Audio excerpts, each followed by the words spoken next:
how to log into your Sun Life account. Now, logging into Sun Life is very easy. So all you need to do is open up your web browser and then search for Sun Life login.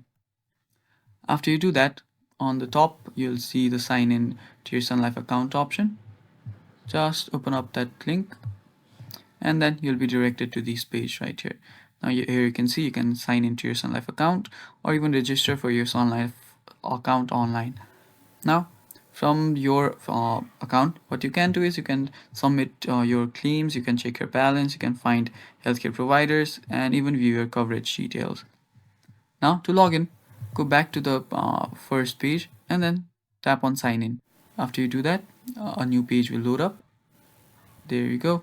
And if you scroll down a bit, you'll see the option to sign in or just type in your password email.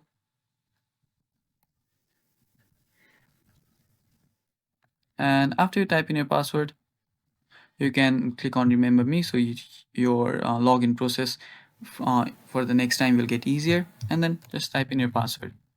After you do that, click on sign in and then you'll be able to sign in to your Sun Life account. So that is all for the video, guys. Thank you for watching. Stay tuned.